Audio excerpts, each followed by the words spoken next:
بسم اللہ الرحمن الرحیم۔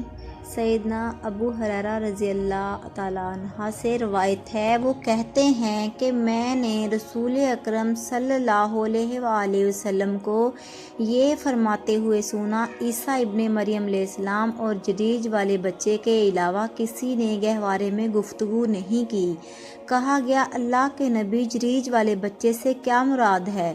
آپ صلی اللہ علیہ وآلہ وسلم نے ارشاد فرمایا، جریج ایک راہب آدمی تھا جو اپنی کٹیا میں عبادت کیا کرتا تھا، اور اس کی عبادت گاہ کی نچلی جانب ایک گایوں کا چرواہا آ کر ٹھہرا کرتا تھا، اور قریب ہی کے ایک گاؤں کی عورت کا اس کے پاس آنا جانا تھا۔ ایک روز اس جریج کی والدہ آئی اور اس نے آواز دی، اے جریج! وہ نماز پڑھ رہا تھا۔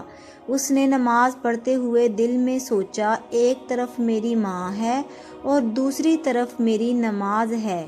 بالآخر اس نے نماز کو ترجیح دینے کا فیصلہ کیا۔ پھر اس نے دوسری مرتبہ آواز دی تو اس نے دل میں کہا، میری نماز اور میری ماں۔ بالآخر اس کی ماں نے اس کو تیسری دفعہ آواز دی تو اس نے دل میں کہا، میری ماں اور میری نماز۔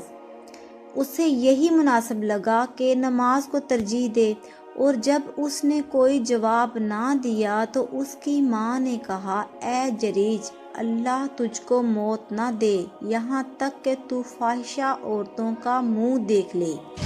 پھر وہ چلی گئی۔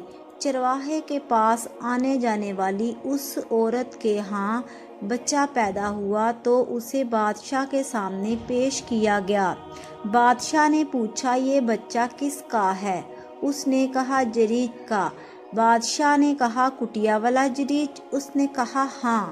بادشاہ نے حکم دیا کہ اس کی عبادت گاہ گرا دو اور اسے میرے پاس لے آؤ۔ لوگوں نے کلہاڑوں سے اس کی کٹیا گرا دی اور اس کی مشقیں کس کر بادشاہ کے پاس لے گئے۔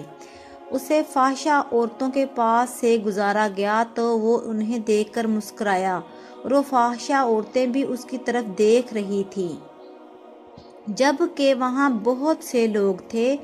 بادشاہ نے اس سے کہا، یہ عورت کیا کہتی ہے؟ جریج نے کہا، کیا کہتی ہے؟ بادشاہ نے کہا، اس کا دعویٰ ہے کہ یہ بچہ آپ سے پیدا ہوا ہے۔ اس نے کہا، واقعی تیرا یہ دعویٰ ہے؟ اس عورت نے کہا، ہاں۔ جریج نے کہا، وہ نومولود کہاں ہے؟ لوگوں نے کہا، وہ دیکھو اس کی گود میں ہے۔ وہ اس بچے کی طرف متوجہ ہوا اور اسے مخاطب کر کے کہا، تیرا باپ کون ہے؟ اس نے کہا، گایوں کا چرواہا۔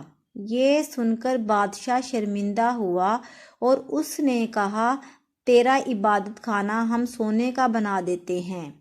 اس نے کہا، نہیں۔ بادشاہ نے کہا، چاندی کا بنا دیں؟ اس نے کہا، نہیں۔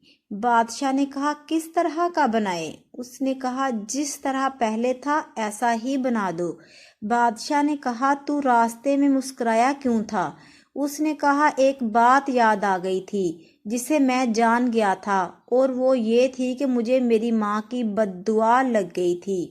اور پھر انہیں پورا واقعہ بتا دیا۔